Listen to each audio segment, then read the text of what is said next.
지난주일 제가 월요일부터 목요일까지 원주의 오크밸리라고 있습니다.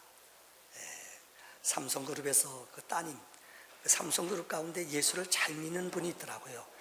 이명희 씨인가요? 예수를 잘 믿는 분이에요.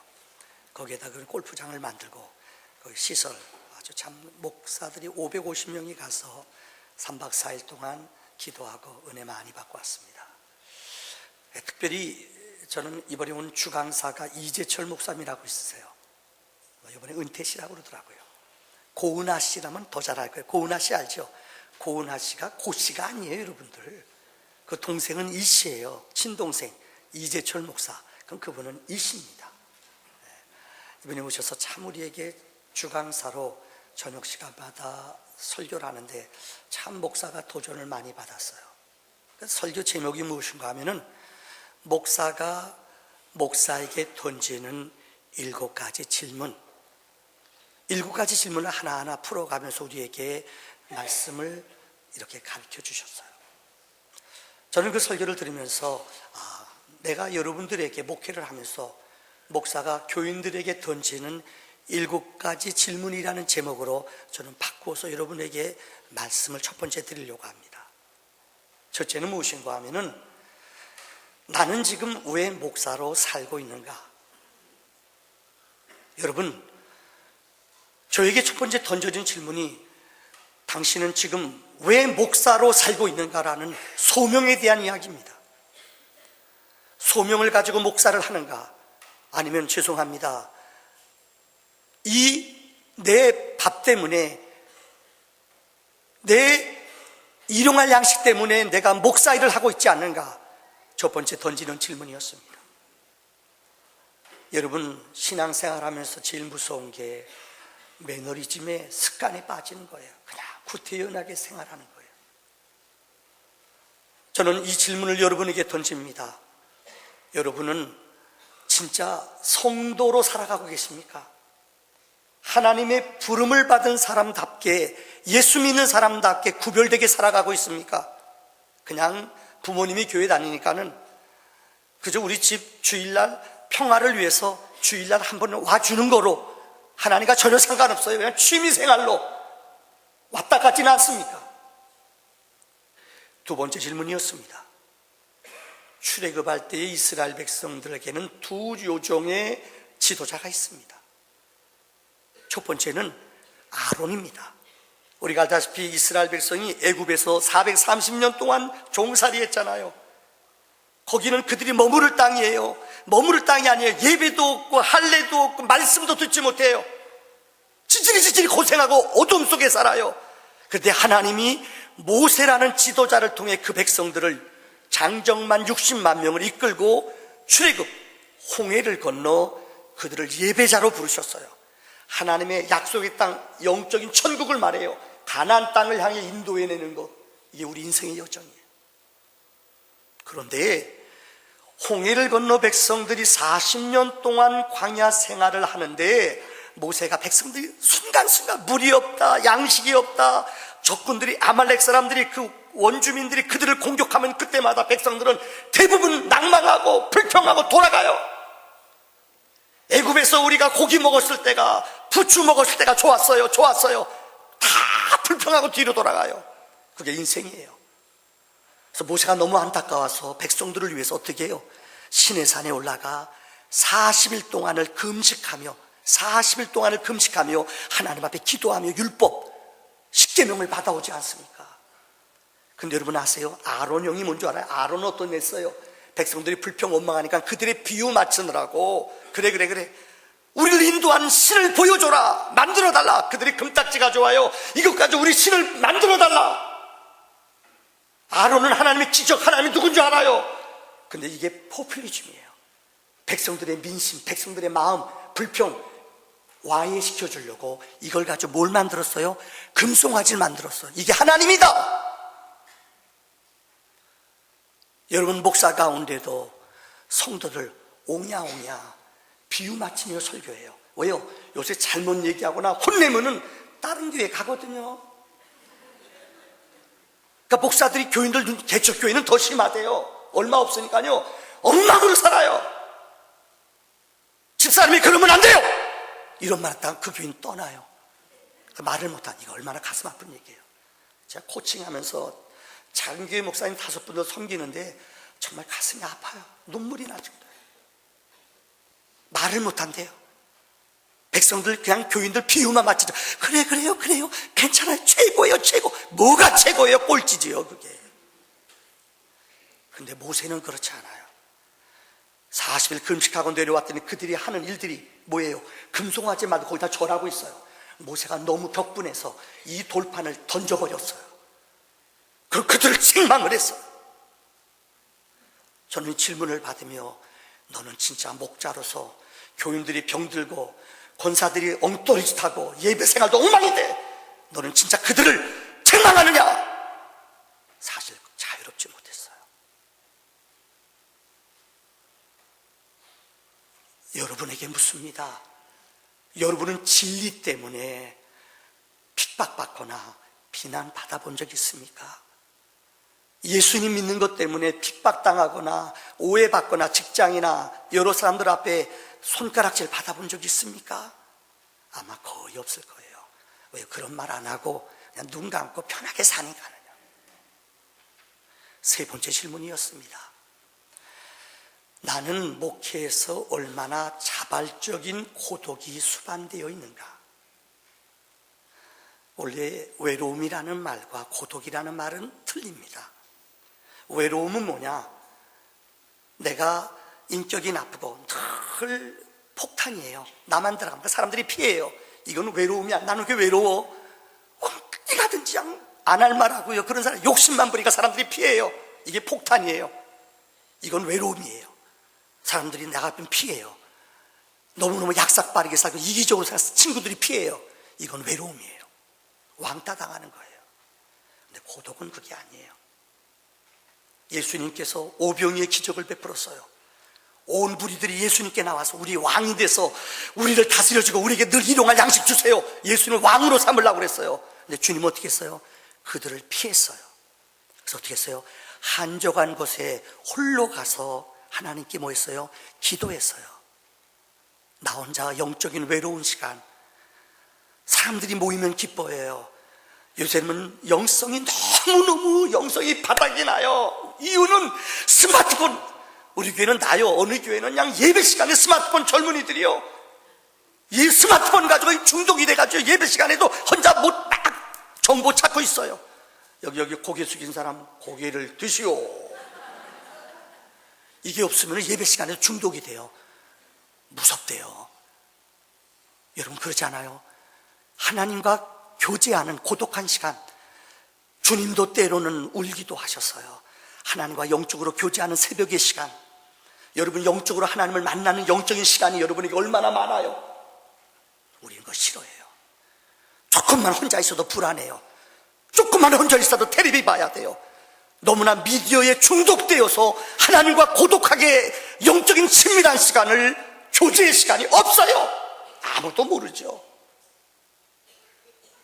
네 번째는 나의 목회의 대상인 인간을 알고 목회하는가. 유명한 칼빈이란 종교개혁자는 또 20세기의 신학자인 칼바르트는 너무나 똑같은 얘기를 했어요. 시간이 지나도 영적인 건 똑같거든요. 한 손에는 성경을 들고 한 손에는 이 신문을 읽고 성경을 읽으라는 거예요. 교회 다니면서 세상 물정, 세상의 흐름, 영적인 하나님의 역사를 하나님 주관하는데 이걸 전혀 모르고 동떨어진 삶 사는 게 우리 기독교는 아니에요. 흐름을 알아야 돼요. 마찬가지입니다. 성경 요한복음 15장을 우리가 공부하잖아요. 여러분 예수님은 포도나무예요. 우리는 가지예요. 또 예수님은 우리의 목자예요. 우리는 양이에요. 목자는 양을 알고 양은 목자를 따라야 돼요. 그래서 교회 성장학에서 얘기할 때 300명 정도 교인이 제일 목회하기 좋대요. 그 이상 커지면은 어느 큰 교회는 목사님이 장로님도 못 알아봐요. 권사님도 몰라요. 인사하면 누구세요? 저 권사 아니에요. 어느 교회요? 이런데요. 이건 목자와 양이 아니에요. 양은 목자를 알고 목자는 양을 알아야 돼요. 이런 관계가 돼야 돼요. 근데 이름만 무늬만 신자지 다 몰라요. 그래서 교인들을 알아야 돼요. 그래야지 그 양을 위해서 품고 기도하고 성도들의 이름을 대어놓고 목자가 기도하는 거 아니에요. 그런데 너무나 교인들을 몰라요. 여러분 가운데 혹시 여러분 구역이나 여러분 속하 있는 남녀 전도의 사람들을 위해서 기도해 주는 이런 교제의 사람이 있습니까? 이게 있어야 된다는 거예요. 그 다음에 5번째는 나는 목사이기 전에 전도인인가? 이게 무슨 말인가 하면은 목사라는 이름 때문에 내가 하나님 앞에 신자로 살지 못해요. 신자로서 지켜야 될 기본을 잊어버려요. 목사기 때문에 주일날 설교해야 되고, 목사기 때문에 주일날 나와야 되고. 총회신학교에 가면은 학교표가 4가지가 있답니다. 그 중에 첫째가 뭔지 알아요? 학자가 되라, 성자가 되라. 그 다음 맨 마지막에 나오는 게 뭔지 알아요? 신자가 되라. 무슨 목사 되기 전에 기본적인 신자의 마음과 신자의 자세를 가지라는 거예요. 목사도 은혜 받아야 돼요. 목사도 하나님과 영적으로 관계를 맺어야 돼요. 가리킨다고 나는 내 영성은 하나도 안 돌봐요. 내 영성은 바닥이에요. 이거 안 된다는 거예요. 너도 복음의 약속을 믿고 주님을 만난 첫 감격, 첫 기쁨의 사람으로 살아가느냐? 이게 전도인이에요. 6번째는 나는 현재의 목회지를 큰 교회로 가는 징검다리로 삼지 않는가? 요즘 우리 장안에 화자가 되는 교회가 있어요. 자, 이름은 되지 않겠습니다. 이분이 미국에서 목회했어요. 미국에서 100명이면은 아마 1000명 되는 그 정도 능력 있는 교회예요. 공 하나 더 붙이면 헌금이나 교인들 모이는 다 먼 데서 오거든요. 워낙 큰 땅덩어리이기 때문에요. 그래서 공 하나 더 붙이면 돼요. 근데 개척해서 한 250명 교회를 목사님이 한 10년 만에 만들었어요. 미국에서 대단한 거예요. 250명, 300명이면. 그러니까 이분이 동부에서 목회하는데 서부 캘리포니아에서 LA에서 어느 목사님이 한 1500명, 2000명 되는 교회예요. 요새 흐름이 그래요. 한국의 큰 교회에서 이분을 스카웃해 갔어요. 그러니까 이 교회가 비잖아요. 그러니까 이 개척해서 부흥시킨 이 목사님을 LA 동북교회에서 이분을 스카웃했어요. 전화했어요. 목사님, 우리 교회 오세요. 그럼 목사님들은 대부분 대답하는 게 뭔지 알아요? 기도해 보고요. 내 기도하는데 내 뜻대로 기도할까요? 하나님 뜻대로 기도할까요? 하나님 뜻대로요? 권사님, 누구 뜻대로요? 알기는 대빵 잘하셔요. 내 뜻대로 기도해요. 예, 갈게요. 주저없이 가요. 큰 교회로요. 여러분, 그러면 그 250명 신자들은 어떻게 할까요? 이분이 더 큰 교회, 미국에 2000명 되는 교회로 갔어요. 그런데 이 교회에 있은 지 딱 4년 만에 서울에 있는 5000명 되는 교회에서 불렀어요. 한국에서 오라고 그랬어요. 자, 한 권사님 2주 동안 빠졌다 오셔서 너무너무 제가 자리가 비어서 그냥 답답했는데, 권사님 여쭤볼게요. 이분이 뭐라고 대답했는데, 예, 기도해 볼게요. 근데 3일 만에 기도 응답이 왔어요. 뭘까요? 한국에서 부르면 갈까요, 안 갈까요? 가요. 그럼 여기 2000명 신자는 어떡하라는 거예요? 이 질문이 저에게도 왔습니다. 여러분, 제가 만약에 이곳에서 제가 7년 됐어요. 근데 어느 큰 교회에서 홍은혜 목사 오세요. 솔직히 고백할게요. 제가 이 교회 온 지 3년 만에 서울의 교회에서 오라고 그랬어요. 근데 제가 2번, 그 목사님이 저를 3번 찾아왔어요. 근데 거짓말 아닙니다. 근데 제가 한 번도 유혹받은 적 없어요. 안 가요. 또 찾아왔어요. 와라, 좀 해라. 안 돼요. 왜요? 여러분들을 버릴 수가 없었어요. 오해하지 마십시오. 진짜 내가 목사이면서 내 성공을 위해서 더 큰 교회에서 부르면 편하고, 몰라요, 교인들 많으면 신나는 것도 있게 온 포분 좀 잡을 수 있겠죠. 그러나 저는 남은 목회 사역을 여러분 끝까지 이곳에서 있을 것입니다. 왜요? 이곳을 징검다리 삼아 내 욕심이나 내 야망을 채우는 일을 하지 않을 것입니다. 여러분, 쫓지 마세요. 마지막 7번째 질문은 바로 이겁니다. 나는 과연 하나님의 심판을 믿고 있는가? 나는 진짜 하나님의 심판을 믿고 있는가? 불꽃 같은 눈으로 우리를 지키신 하나님, 여호와의 눈은 온 땅을 두루 살피사, 하나님의 눈은 온 땅을 두루 살피사 여호와를 경외하는 자들을 불꽃 같은 눈으로 찾고 계시다고 그랬어요. 진짜 하나님이 시퍼렇게 살아계시고 하나님이 보신다는 것을 믿는데 우리가 그렇게 말할 수 있을까요? 우리가 그렇게 성질을 부릴 수 있을까요? 그렇게 내 욕심, 내 마음대로 살 수 있을까요? 한 예를 들까요? 어느 교회 가면은 여기는 우리 권사님이 앉는 자리예요. 이 자리는 장로님 앉는 자리예요. 근데 교회 처음 온 사람이 뭣도 모르고 저 자리에 앉았어요. 여러분 물어볼게요. 그러면 어떻게 할까요? 그 뒷자리에 앉아서 주여, 다음 주는 내가 더 일찍 와서 이 자리에 앉겠습니다, 이렇게 기도할까요? 아니면 그분 옆에 앉아가지고 기도할 때마다 엉덩이로 밀어요. 이 사람 왜 미나? 자꾸만 기도할 때 밀어요. 내 자리, 내 자리. 이 사람이 이 교회는 뭐 엉덩이 미는 교회인가? 그래서 뒷자리 갔더니 또 이거 옆에 권사님이 또 밀어요. 자꾸만 기도하는데 밀어. 주여, 내 자리, 내 자리가 어디 있고 네 자리가 어디 있어요? 죄송합니다. 하나님이 진짜 불꽃 같은 눈으로 보시는데 우리가 그렇게 살아도 돼요? 그렇게 말해도 돼요? 그렇게 예수 믿어도 돼요? 하나님은 시퍼렇게 살아계신 전능자 하나님이신 줄을 믿습니다. 자, 오늘 우리가 요한복음 15장을 설교해요. 하나님은 농부세요.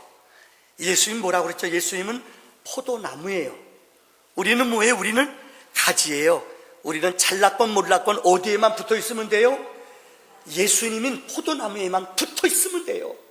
오늘 성경은 붙어 있는 자에게 주시는 2가지 복이 있다고 말씀했어요. 첫째는 그의 사랑이 우리에게 넘친다고 그랬어요. 두 번째, 그의 사랑이 우리에게 넘친다고 주께서 말씀, 그의 사랑이 우리 안에 넘치는, 우리 안에 머문다고 말씀했어요. 오늘 본문 9절의 말씀을 보세요. 아버지께서 나를 사랑하신 것 같이 나도 너희를 사랑하였으니 나의 사랑 안에 너희가 거하라. 예수님의 제자들이 물어봅니다. 주님, 아버지를 사랑하는 게 어떤 것입니까? 내 계명을 지켜라. 아버지 계명이 무엇입니까? 주님, 마태복음 22장 37절로 47절에 첫째는 이것이니 하나님을 마음과 성품과 힘을 다해서 사랑하라. 둘째는 이것이니 내 이웃을 내 몸과 같이 사랑하라. 이것이 율법이요 선지자라고 말씀했어요. 헨리 나우엔이라는 성공 이 신부님이 이 본문의 말씀을 4가지로 풀었어요. 참 좋은 말씀 같아요. 사랑 안에 거한다, 이 말은 하나님의 사랑 안에 거한다라는 말을 4가지로 표현했어요. 첫째는 바로 선택받은 삶이에요. 주님의 이 가지에, 우리가 주님의 포도나무에 우리가 붙어있기만 하면은 우리는 그분의 선택을, 그분의 부름을 받는다는 거예요. 주의 은혜 안에 거한다는 말, 그의 사랑 안에 거한다는 말은 하나님의 선택을 받는다는 거예요. 우리가 예수를 구주로 고백하고 하나님의 자녀가 되고 교회를 나온다는 것은 하나님의 선택이에요. 내가 그분을 부른 게 아니에요. 내가 그분을 찾은 게 아니에요. 내가 복중에 짓기 전에, 내가 엄마의 뱃속에 있기 전에 내가 너를 지명하여 너를 택했으니 너는 내 아들이라, 내 딸이라고 말씀했어요. 사랑 안에 거한다는 것은 그분이 우리를 선택했다는 거예요. 두 번째, 축복의 삶을, 축복받는 삶을 누린다는 거예요. 예수님에게만 붙어 있으면 그분의 능력이, 그분의 힘이, 그분의 은혜가 우리에게 저절로 흘러넘친다는 거예요. 이 원어의 라틴 말의 축복이라는 말은 베네디세레라는 말이에요. 베네라는 말은 좋다, 굿이라는 뜻이고요. 이 디스토라는 말은 말하는 것. 그래서 이 축복이라는 말은 좋게 말하는 것을 축복이라고 그래요. 한번 따라합시다. 좋게 말하는 것. 주님에게 촛붙임을 당하면, 그분의 사랑을 공급받으면 우리는 누구를 보든지, 어떤 누구를 만나든지 그 사람이 예뻐 보여요. 성령 안에, 주님의 능력 안에 거하는 사람마다, 주님의 풍성한 삶을 맛보는 사람들마다 모든 사람을 만날 때 그들에게 어떻게 해요? 축복을, 은혜를, 능력을 끼쳐줘요. 악담하지 않아요. 뒷담화치지 않아요. 어떤 이유든지 그 사람이 예뻐 보여요. 이게 축복받은 자의 삶이라는 거예요. 세 번째는 바로 상처를 받는 삶이에요. 여러분, 가지를 자르다 보면은 가지에 어느 때 상처를 내줘요. 나무를 키우는 갖가지를 잘라주거나 상처를 내게 해요. 상처는 그 당시 아파요. 여러분 아세요? 가지를 자르는 거는 격가지를 잘라야 된다고 그랬잖아요, 여러분들. 마디 12개 남기고 포도나무는 다 잘라야 돼요. 격가지 2송이 남기고 다 잘라야 돼요. 상처를 줘야 돼요. 그래가지고 원가지가 잘 자랄 수 있는 거예요. 상처가 그 당시에는 너무너무 고통스럽고 힘들어요. 근데 상처는 우리가 주님께 좁붙임 당하는 영적인 원리예요. 이 상처 때문에 주님의 은혜를 더 귀하게 알고, 이 상처 때문에 주님께 더 굳건히 매달리고 붙잡힌 바 되는 거예요. 상처나 시련이나 이런 고통이 없으면 우리는 여기 붙어있지 않아. 내 마음대로 도망가려고 그래. 우리 찬송가 가운데 600장이 넘습니다만은 한 15개 노래를 지은 사람이 있어요. 작사한 사람이 있어요. 누군지 아세요? 크로스비 여사예요. 이분은 태어날 때부터 의사가 잘못해서 이 실명이 됐어요. 세상을 본 적이 없어요. 일생 동안. 그런데 그의 책에 보면은 하나님은 내 육신의 눈을 닫게 하셨지만은 내 속사람 영혼의 눈을 뜨게 하셔서 하나님을 찬양했다. 1500개의 찬송가 가사를 지었어요. 우리나라에도 여러분 송명희 시인이라고 있어요. 뇌성마비. 그분은 학교를 가본 적이 없어요. 엄마가 전도사예요. 뇌성마비도 심해 자기 몸을 못 가눠요. 근데 이분이 작사, 이분이 글 쓴 것들 입에서 말 더듬더듬하면서 나 가진 재물도 없지만 이렇게 써요. 자기가 손을 움직이며 써요. 남이 안 가진 것 있으니. 여러분 들어보셨죠? 하나님은 공평하다. 어떻게 몸을 못 가누는 사람이 공평하다고 그래요? 공평하신 하나님, 전능하신 하나님. 크로스비는 상처 때문에 하나님께 일생 동안 집중하며 1500개의 찬송가를 지었어요. 여러분 가운데 지금 어려움 당하는 분이 있습니까? 육체가 아파서 너무 육체가 아파 앉아있지 못할 정도로 힘든 분이 있습니까? 죄송합니다. 이 고통과 이 상처 때문에 여러분이 주님을 더 깊이 체험해요. 여러분 가운데 재정이 지금 어려운 분이 있어요. 너무너무 어려워요. 죄송합니다. 이 상처와 아픔 때문에 여러분이 하나님께 무릎 꿇고 하나님을 더 깊이 만나는 기회라는 거예요. 자녀 때문에, 여러분 장래 때문에, 육체가 아파서요. 상처 때문에 하나님이 여러분을 더 가까이 찾아와요. 내 약할 때 강함 된다고 그랬잖아요. 내가 연약할 때 더 십자가를 굳건히 붙잡는다고 그랬잖아요. 주님 안에 거하는 비결은 상처 날 때에 하나님 우리를 만져주시는 줄을 믿습니다. 네 번째로 헨리 나우웨는 사랑 안에 거한다는 말은 이 사랑을 이웃에게 나눠준다는 거예요. 우리가 사실 거저받았거든요. 우리가 하나님으로부터 그냥 붙어만 있으면 그냥 영양분이 저절로 우리에게 내려오잖아요. 거저받았기 때문에 우리는 거저주는 거, 어느 거 여러분들 거저받지 않은 게 있어요? 부모님으로부터 받았죠. 이웃으로부터 받았죠. 안 받은 게 어디 있어요?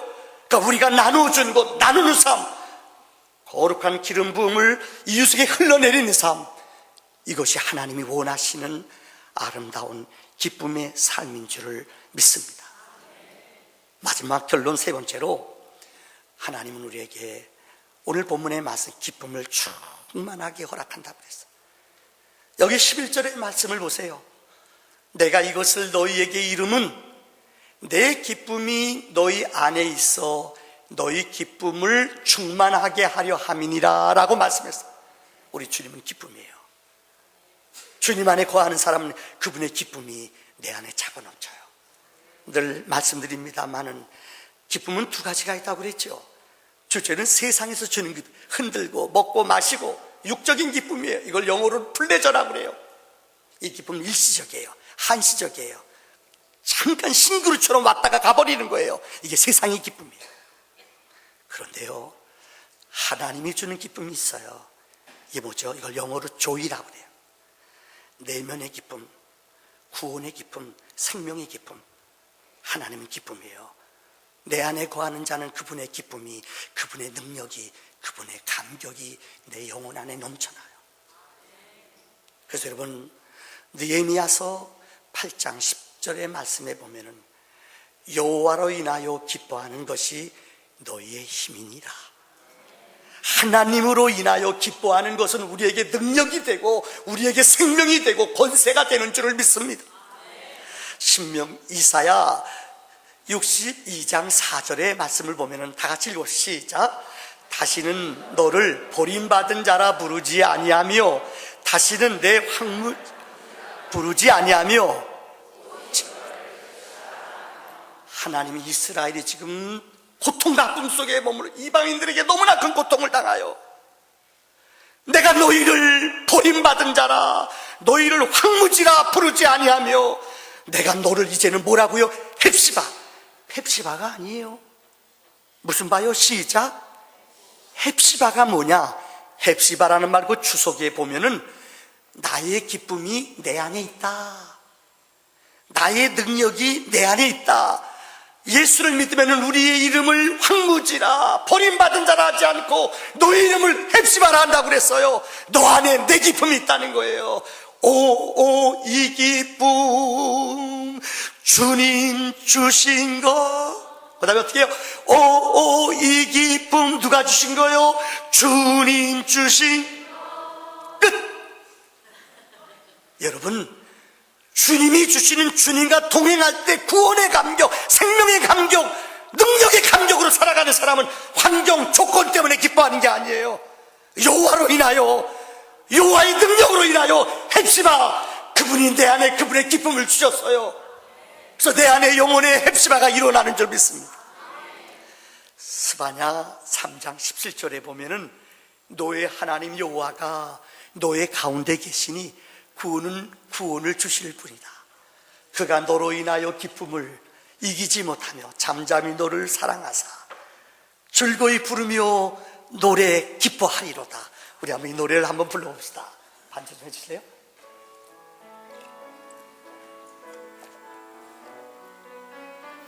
하나님이 우리 가운데 계십니다. 헵시바로 계십니다.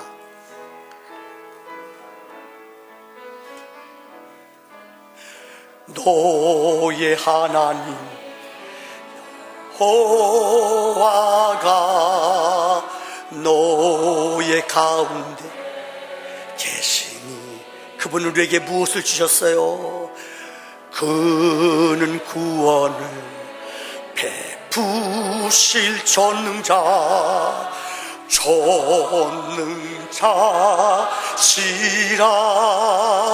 그가 너로 인하여 그가 너를 인하여 기쁨을 이기지 못하심. 우리를 어떻게 사랑하세요?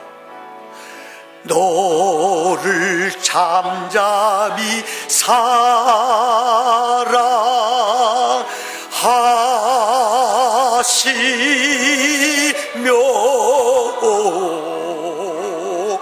즐거이 부르며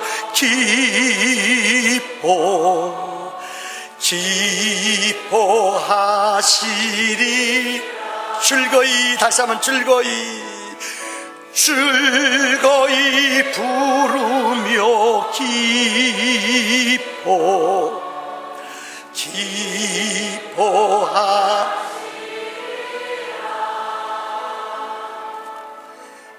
영국의 유명한 코미디언, 우리나라에 지금 제일 유명한 코미디언 누군가요? 우리 옛날에 이주일이라고 했어요. 알죠? 이주일이요. 와, 제가 군부대 있을 때 이주일이 면회 왔는데요, 진짜 못생겨도 못생겨도 어쩌면 자대로 생겼어요. 코도 찌부러졌고 눈도 이렇게 올라갔고. 근데 그 사람이요, 무대에 서니까는 군인들이요 막 뒤집어져요. 와, 진짜 그냥 걷는 것부터 말하는 것부터. 여러분 아세요? 이주일이가 15년 동안 무명이었대요.